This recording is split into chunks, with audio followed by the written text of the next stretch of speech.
कालच एक डेटा आला आहे की 95% जो आधी आला होता तो पुन्हा काल आला की 95% ज्या ईडी आणि सीबीआयच्या केसेस आणि अटक ज्यांना झालेली आहे हे सगळे विरोधी पक्षातल्या नेत्यांनाच झालेलं आहे असा सरकारचा डेटा सांगतो। आणि तोच सरकारचा डेटा मागच्या वर्षी पार्लमेंटमध्येही सरकारने टेबल केला होता।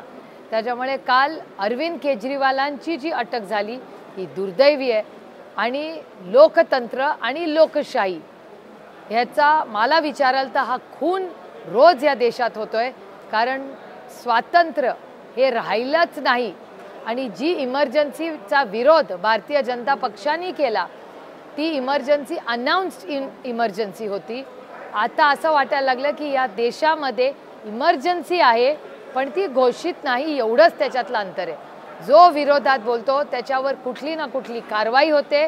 दुर्दैवाने भारताची हा जो इतिहास तुम्ही पाहिला तर या देशातल्या सगळ्या सुपुत्रांनी त्यांचा घाम रक्त आणि आयुष्य उभं करून या देशाला स्वातंत्र्य मिळवून दिलं। काय तुम्ही अजूनही पालकत्वाची वाट पाहताय? 95,000पेक्षा अधिकच्या कुटुंबाचे आयुष्य आनंदाने भरले आहे। आजच कॉल करा आणि मिळवा फर्टिलिटी ट्रीटमेंटवर सूट आणि सर्वांना द्या आनंदाची बातमी। आणि आज या जगामधली सगळ्यात मोठी लोकशाही म्हणून भारताकडे जग आपल्याकडे बघतं आणि त्या ठिकाणी अनेक मुख्यमंत्री आणि विपक्ष म्हणजे विरोधी पक्षातल्या नेत्यांना ज्या पद्धतीने ईडी आणि सीबीआयच्या केसेस होत आहेत आणि ज्यांच्यावर आरोप झालेत त्यांचा प्रवेश भारतीय जनता पक्ष घेतं आणि त्यांना क्लीन चिट देतं।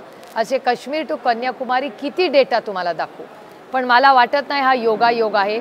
इलेक्टोरल बॉन्ड्सच्या बद्दल इतकी बदनामी आणि भ्रष्टाचार उघडकीस होत होता म्हणूनच अरविंदजींना जी अटक झाली असं असावं अशी समाजामध्ये चर्चा दबदबत्या आवाजात होताना माझ्या कानावर रोज येते।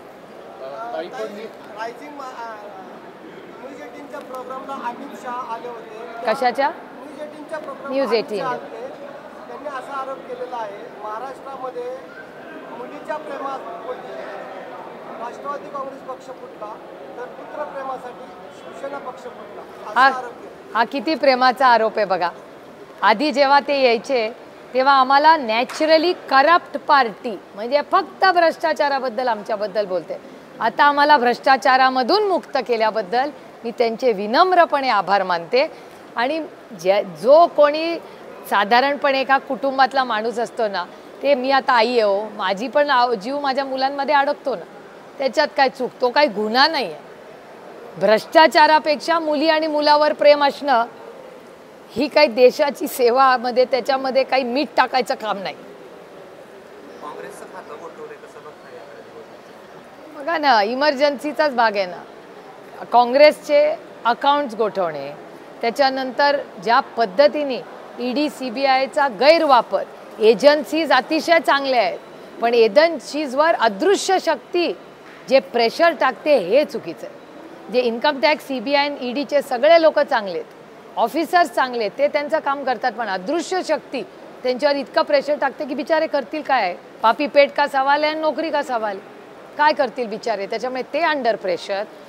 विरोधी पक्षांनी तर त्यांच्या विरोधात काही बोलायचंच नाही आणि बोललं तर जेल नाही तर प्रवेश, तिसरा मार्गच या देशात राहिलेला नाही। दुर्दैव आहे की भारताच्या संविधानात आणि लोकशाहीचा अपमान सातत्याने हे सत्तेतले लोक आज करतात। काही भ्रष्टाचाराच्या विरोधात अरविंद केजरीवाल उभे राहिले होते मात्र त्यांनाच भ्रष्टाचाराच्या आरोपाखाली अटक केली। येणारा काळ हा सगळा निवडणुकीचा आहे। निवडणुकीच्या पार्श्वभूमीवर ही अटक होणं मुद्दामून निवडणुकीच्या आधी केलेला हा सगळा डाव आहे असं वाटतं? अर्थातच इलेक्टोरल बॉन्ड्स हा सगळ्यात मोठा भ्रष्टाचार आणि क्विट प्रो को हे माझे शब्द नाही आहेत, हे माननीय सुप्रीम कोर्टाचे शब्द आहेत, माझे नाहीत। क्विट प्रो को याचा अर्थ काय की मी तुम्हाला काहीतरी दिलं ह्याच्यासाठी तुम्ही आम्हाला काहीतरी देता, ज्याला तुमच्या माझ्या साध्या सोप्या शब्दामध्ये भ्रष्टाचार म्हणतात। हे मी म्हणत नाहीये, हे माननीय सुप्रीम कोर्टाच्या ऑर्डर आणि कॉमेंट्समध्ये आलेलं आहे। आता एवढं सगळं इलेक्टोरल बॉन्ड्सचं चालू असताना चेंजिंग द गोल पोस्ट पटकन त्यांना अरविंद केजरीवालांची अटक होते, याचा अर्थ काय? रोहित पवारांना आणि युगेंद्र पवारांना सुरक्षा मागवली, नेमकं काय होते सातत्यानं त्याबद्दल? माझी गेले काही दिवस मी बघते की रोहित आणि युगेंद्र हे दोघंही प्रचार करत आहेत, नंदा वहिनी करत आहेत, अनेक लोक, आणि प्रत्येक इलेक्शनलाच करतात. आमच्या कुटुंबात हे काही नवीन नाही. आमच्या कुटुंबात आमच्या संघटनेतले कुटुंब आणि घरातलं कुटुंब हे सगळे एकच आहे आणि सगळे एकत्र मिळून एकामेकाचा प्रचार सगळेच करतात. आणि त्याच्यामुळे ज्या पद्धतीने युगेंद्र पहिल्यांदा माझा प्रचार करतोय, आता म्हणजे इतके वर्ष तो माझ्या मागच्या इलेक्शनला परदेशी शिकत होता, तो आला आणि वारंवार तो बाहेर गेल्यावर प्रचाराला, आणि तो अतिशय संविधानाच्या चौकटीमध्ये राहून अतिशय शांततेच्या मार्गाने तो प्रचार मुलगा करतोय. तो प्रचार करताना दरवेळी त्यालाच कसा घेराव घातला जातो. परवा त्यालाच घेराव घालून जाब, आणि तुमच्या चॅनलवरनं तर मला बातमी कळली, मी पुरंदरला प्रचार करत होते, तो बारामतीत प्रचार करत होता, आणि त्याची एक क्लिप काढणं, त्याला घेराव घालणं, काय संबंध त्याचा. जाब विचारायचा असेल तर मला विचारा ना. लोक इलेक्शन मी लढते, माझा रस्ता अडवा, मला घेराव घाला, माझा काही प्रॉब्लेम नाही आहे, मी देईल ना, मी सक्षम आहे उत्तर द्यायला. आमच्या घरातल्या मुलांवर ज्या पद्धतीने घेराव घालणं आणि हे सगळं होत आहे हे दुर्दैवी हो. असं कधी झालं नाही आणि मला काळजी वाटते. शेवटी आईचं मन काय असतं की नाही. तर आमची घरातली लेकरं, फक्त माझी नाही, तुमच्या सगळ्यांची लेकरं माझी नाही आहेत. मध्ये हर्षवर्धन भाऊंवर जेव्हा हल्ला झाला तेव्हा मी बोलले होते, कारण का मी या भागाची लोकप्रतिनिधी आहे. गुंडागर्दी नाही चलेगी इस राज्य में. आणि शाहू फुले आंबेडकरांचा, छत्रपतींचा महाराष्ट्र आहे हा, कैलासवासी यशवंतराव चव्हाणांचा महाराष्ट्र आहे. ह्याच्यात असं कधी पाहिले आपण? आणि कशासाठी या पोरांना हे होत आहे. म्हणून मी पत्र लिहिलं पोलिसांना की बाबा हे काय चाललंय, कुठून काय होत आहे. आणि पोलिसांकडून मला इनपुट्स आले, काय मलाही काळजी त्याच्यामुळे वाटली. आधी मला वाटलं आमची पोरं घट्ट आहेत, लढतील, काय प्रॉब्लेम नाही. जेव्हा पोलिसांकडून स्वतःहून माझ्याकडे इनपुट्स आले तेव्हा मला काळजी वाटली. मी माझ्या बहीण बहिणी कुणाला सांगत पण बसले नाही, कारण का त्यांना पण त्याच्या पोराची काळजी आहे का नाही. मी फॅमिलीत कुणाशीच बोलले नाही. मी पहिलं सगळी पोलिसांकडून पण माहिती घेतली आणि त्याच्यानंतर मी पत्र लिहिलं. युगेंद्र पवार सॉफ्ट टार्गेट असल्यामुळे त्यांच्यावरती अशा पद्धतीनं, आता याचं उत्तर तुम्ही पोलिसांना विचारा, मी कसं करणार. पण बारामतीमध्ये किंवा लोकशाही पद्धतीने शांततेच्या मार्गाने युगेंद्र पवार, रोहित पवार, अनेक असे संघटनेतले आमचे सहकारी पदाधिकारी हे सगळे प्रचार करत आहेत. आम्ही कुठलाही नियम तोडला नाही आणि तोडणारही नाही. आमची संस्कृतीच नाही. आमच्यावर कैलासवासी यशवंतराव चव्हाणांचे संस्कार आहेत. कसं आम्ही कधी करू, इतक्या वर्षात केलं नाही, आता का करू. पण ज्या पद्धतीने त्या मुलांवर अटॅक होतोय हा म्हणजे मलासाठी वैयक्तिक शॉकिंग होतं आणि दुर्दैवी आहे. कारण का फक्त युगेंद्र पवार तो आमचा मुलगा म्हणून नाही, पण बारामतीचं नाव राज्यामध्ये अभिमानाने आम्ही देशात सांगतो. मला देशातून खासदारांचे फोन आले की असं काय झालं, कारण का जसे आमचे सगळ्यांची वैयक्तिक चांगले संबंध आहेत तसे श्रीनिवास दादा आणि वहिनींचे माझ्या बऱ्याच फ्रेंड सर्कलची संबंध आहेत. त्यामुळे पटकन ते म्हणले अरे श्रीनिवास की बेटे को क्या हुआ, ये कैसे हो गया. किती लोकांचे मला दिल्लीवरनं पण फोन आले आणि सगळ्याच पक्षाचे, फक्त आमच्या पक्षाचे नाही किंवा आमच्या आघाडीचे नाही, बाकीच्या पक्षाचे. कारण का ही आमची संस्कृती नाही हे सगळ्यांना माहिती आहे. लोकशाहीच्या मार्गाने प्रत्येकाला या देशामध्ये प्रचार करायचा अधिकार आहे. 35 वर्षामध्ये कधीही न बोलणारे, परंतु आता राष्ट्रवादीमध्ये उभी फूट पडल्यानंतर पहिल्यांदाच श्रीनिवास पवार यांनी आपल्या मनातली असणारी खतखत बोलून दाखवली. खालच्या पातळीवर जाऊन त्यांनी टीका केली. त्यांनी कुणावर टीका नाही केलेली. त्यांनी कुणावर तुम्ही त्यांचं भाषण ऐका, तुमच्याच चॅनलवर मी पहिल्यांदा ऐकलं. पूर्ण भाषण ऐका. श्रीनिवास पवारांनी वैयक्तिक कुणावरही टीका केलेली नाही. प्लीज भाषण ऐका, माझी विनम्र विनंती आहे. तुमचीच कॉपी माझ्याकडे ती मी परत पाठवते तुम्हाला. पूर्ण भाषण ऐका. त्यांनी कुणावरही वैयक्तिक टीका केलेली नाही. अरविंद केजरीवाल यांच्या अटकेपूर्वी 2 घटना घडल्या. 8 वेळा त्यांना नोटीस दिलं होतं आणि दिल्ली हायकोर्टानं जामीन रिजेक्ट केल्याच्या नंतर त्यांना अटक झाली. हायकोर्टानं जामीन रिजेक्ट केल्याच्या नंतर अटक झालेली असताना मग हा आरोप करणं बरोबर आहे का की विरोधी पक्षाला टार्गेट केलं जातं? अर्थातच हायकोर्टानं जामीन रिजेक्ट केलं. मान्य आहे ना मला तुमचं म्हणणं, अगदी बरोबर आहे सर, अगदी बरोबर आहे तुमचं म्हणणं. पण आरोप काय तो तर आधी सिद्ध करा. माझं म्हणणं आहे आरोप संजय सिंगला अटक झाली आहे, तुम्ही माहिती काढली आहे कधी संजय सिंगचा गुन्हा काय? प्लीज माहिती काढा सर. माहिती नसेल तर मी आपल्याला पाठवते. अनिल देशमुखांना कोर्टासमोर जी कागदपत्र गेली त्याच्यावरून हायकोर्टानं जामीन रिजेक्ट केला आणि मग अटक झाली. मग कोर्ट बायस आहे असं म्हणायचं आहे? कोर्ट बायस आहे असं मी म्हणत नाही आहे सर, तुमचं अगदी बरोबर आहे. पण या देशामध्ये सुप्रीम कोर्ट आहे. हा देशा कुणाच्या मनमानेनी चालत नाही, हा देश संविधानाने चालतो. त्याच्यामुळे अनिल देशमुखांचं उदाहरण बघा, ज्यांना तुम्ही डिफेंड करताय त्यांनी 100 कोटी रुपयाचा आरोप अनिल देशमुखांवर केला. आता FIR मध्ये किती आहे? 1 कोटी रुपयाचा. आणि बदलीचा गुन्हा नाही आहे, त्याच्यामध्ये 2012 साली 1 कोटी रुपये त्यांच्याकडे आले. याच्यासाठी अनिल देशमुख 1.5 वर्ष कोर्टात जाऊन आले. आणखीन एक तुम्हाला उदाहरण देते ज्यांना तुम्ही डिफेंड करताय त्यांचं. त्यांनी अशोक चव्हाणांनी, मी पार्लमेंटमध्ये भारतीय जनता पक्षाचे निशिकांत दुबे नावाचे झारखंडचे MP आहेत, मी स्वतः त्यांच्यावर युक्तिवाद केलेला आहे, ऑन रेकॉर्ड आहे. 11:14 शुक्रवार होता, पार्लमेंटमध्ये डिबेट सुरू झाला.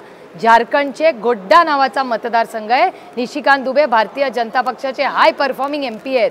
त्यांनी आरोप केला की अशोक चव्हाणांनी पैसे खाल्ले. मी म्हणत नाही आहे, निशिकांत दुबे, गोड्डा, झारखंड, भारतीय जनता पार्टी, की पैसे कोणी खाल्ले तर अशोक चव्हाणांनी खाल्ले. काय करून खाल्ले तर ज्या वीर पत्नी आहेत, ज्या सगळ्या सैनिकांनी स्वतः लढले आणि या देशासाठी शहीद झाले, त्यांची जी जमीन आहे त्या जमिनीमध्ये पैसे कोणी खाल्ले तर अशोक चव्हाणांनी. ते म्हणतायत, मी नाही.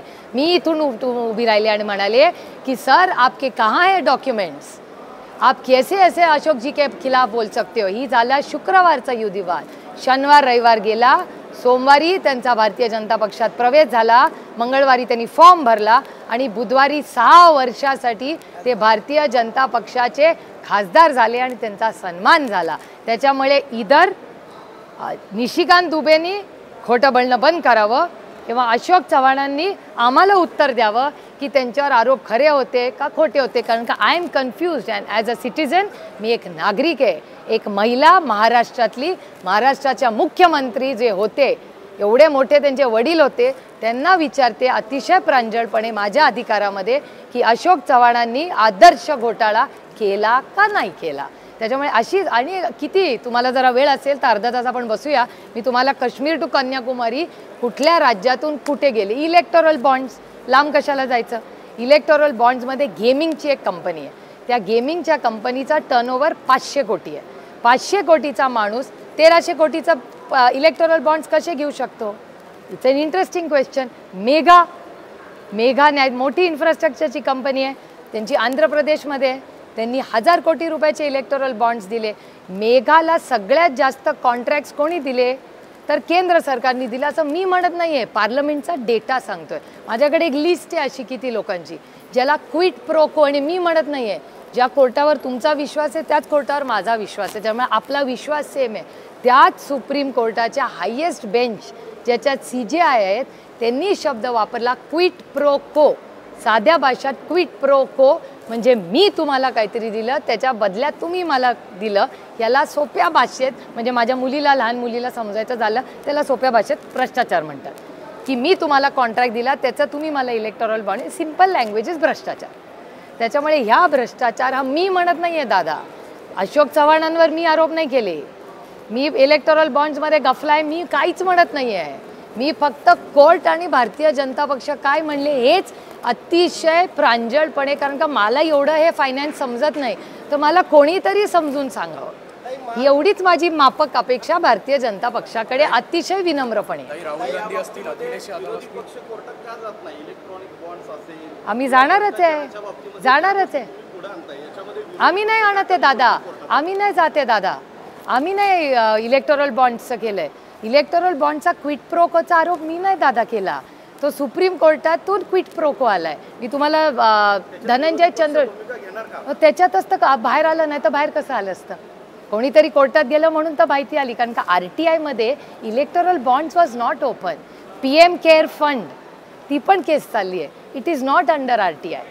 त्याच्यामुळे पैसे कुठे गेले हे मला एकटीला नाही, या देश जानना चाहता है की मेघाला पैसे कसे मिळाले. आणि क्विट प्रो को माझा शब्द नाही, माननीय चंद्रचूड साहेबांनी प्रश्न वापरलाय. माननीय सुप्रीम कोर्टची ऑर्डर म्हणते क्विट प्रो को, मी थोडी म्हणते. मी जे तुमच्या चॅनलवर वाचते, तुमच्या वर्तमानपत्रात लिहिते ते मी फक्त माझ्या भाषणात बोलते. आणि मी जे बोलते त्याचा सगळ्याचा एव्हिडन्स माझ्याकडे असतो, कारण का मी कधी खोटे आरोप कुणावर करत नाही, त्या भानगडीत मी पडत नाही, कारण का मी कुणाला 5 पैशाचा चहा पेले नाही ना, मी कुणाला पाजत नाही. ताई, राहुल गांधी अखिलेश यादव यांनी ट्विट करून आपला सपोर्ट केलेला आहे. आपण देखील इंडिया अलायन्समध्येच आहोत. आपला पाठिंबा कसा असणार आहे? माझं ट्विटर मी काल रात्रीच केलं. कार्यकर्त्यांना आता पोलीस ताब्यात घेत आहेत, गाडीत बसवत आहेत, त्यांना अटक करण्याची धमकी देत आहेत. कारण काही दडपशाही चालली आहे देशामध्ये. It is an unsaid emergency. It is an unsaid emergency. इमर्जन्सीमध्ये अशाच अटक्या होत होत्या. मला पण झाली तर काय आश्चर्य वाटून घेऊ नका. मला कशासाठी निलंबन केलं पार्लमेंटमध्ये? कांद्याला भाव मागितला म्हणून. ही माझी चूक.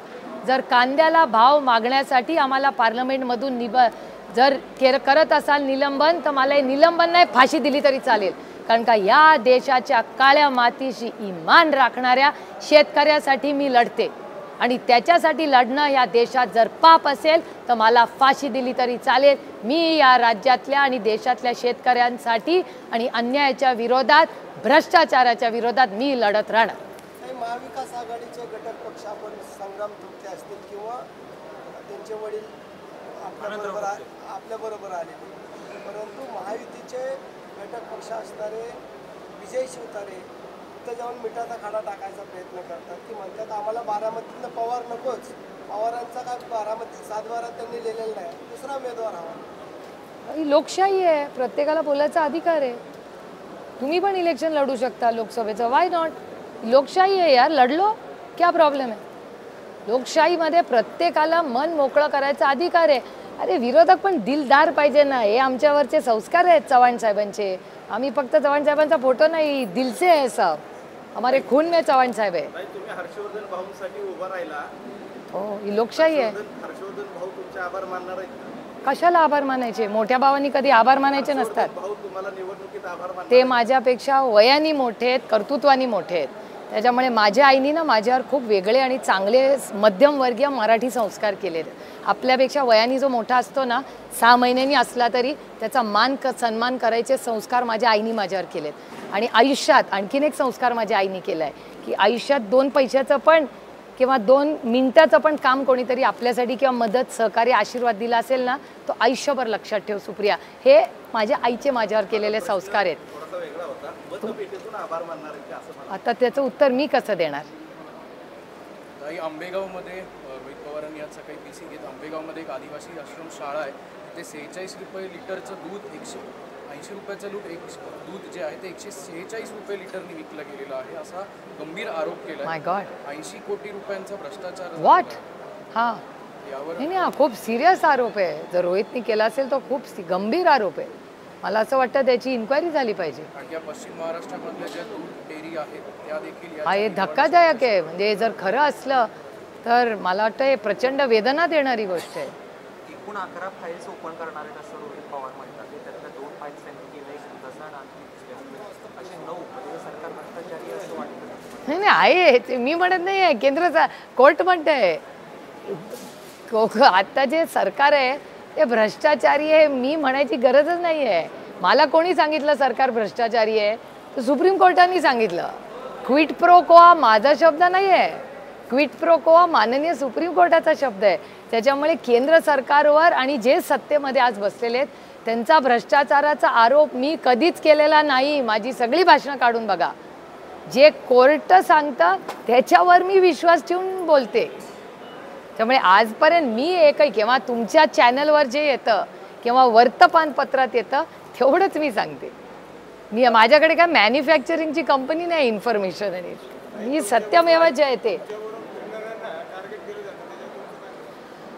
अहो ह्या गोष्टी होतातच आहे वारंवार. पण या देशामध्ये आजही असे लोक आहेत जे स्वाभिमानी आहेत आणि न घाबरणारे खूप लोक आहेत या देशात. अनेक लोक बिचारे घाबरतात, त्याच्यात पण काही चूक नाही. त्याच्यात शेवटी त्यांची पण फॅमिली असते, मुलं वगैरे असतात. त्याच्यामुळे लोकांना वाटते भीती. त्याच्यात काही कमीपणा नाही. कारण का त्यांचे काय प्रॉब्लेम्स आहेत ते आपल्याला काय माहिती. अदृश्य शक्तीची भीती दाखवते ना. प्रॉब्लेमच्या नेहमी मुळाशी गेलं पाहिजे. बघा आपण शेतकरी आहे, तुम्ही पण शेतकरी आहात ना. जेव्हा झाडाला कीड लागते तेव्हा वरवर नाही आपण करत, आपण मुळापासून ती कीड काढतो. त्यामुळे वरवर ज्यांना जे भीती दाखवते त्यांच्यासाठी कशाला, जी अदृश्य शक्ती त्याच्या मागे आहे ना जी दिल्लीवरनं महाराष्ट्राचा अपमान करते, महाराष्ट्राचं महत्त्व कमी करते, त्या अदृश्य शक्तीची आपण लढलं पाहिजे आणि ती थांबली पाहिजे. कारण का आज माननीय मुख्यमंत्रीच म्हणतात ना, आज राज्यात जे चाललंय ते अदृश्य शक्ती करते. कोणी अदृश्य शक्ती मला माहिती नाही, पण ती शक्ती करते हे सरकारच कबुली देते. आता बघा, ही भावना तुमच्या मनातच येते ना, माझं उत्तर तुमच्या प्रश्नातच आहे. काही निलेश लंके असतील, बजरंग सोनवणे असतील, यांनी साहेबांची साथ सोडली होती, मात्र आता परत ते येत आहेत. असे अनेक नेते परतीच्या वाटेवर असावेत असं तुम्हाला वाटतंय? मला असं वाटतं आदरणीय जयंतराव ह्याच्यावर सविस्तर बोललेले आहेत, त्याच्यामुळे वेगळं मला काही त्याच्यावर बोलायची आत्ता तरी या क्षणी मला आवश्यकता वाटत नाही.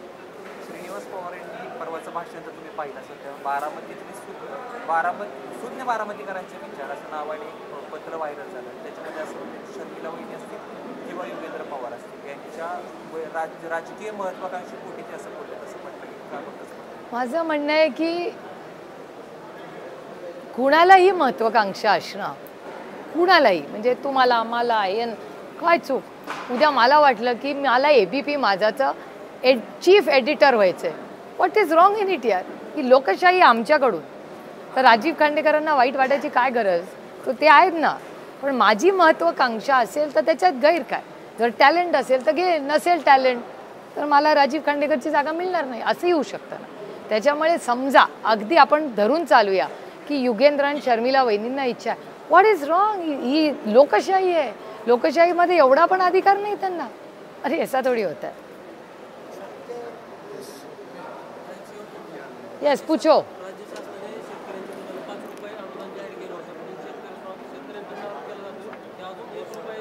अरे मिळालंच नाही आहे. मी भाषण करून करून किती दिवस मी प्रत्येक, काल भोरला पण मी हेच बोलले, ये फुल भ्रष्ट जुमला पार्टी आहे बॉस. ये फुल जुमलेबाज. पैसे आले का?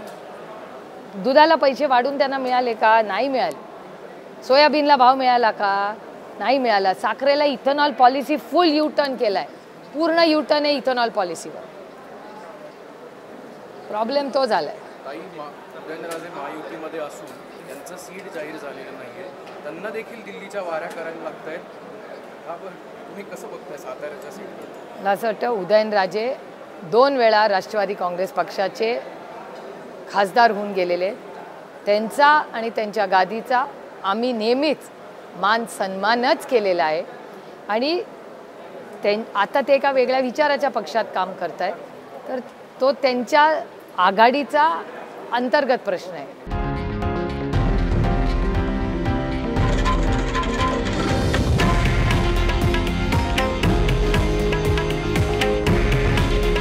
हे आहे देशातील नंबर 1 न्यूज नेटवर्क आणि आपण पाहत आहात TV9 मराठी.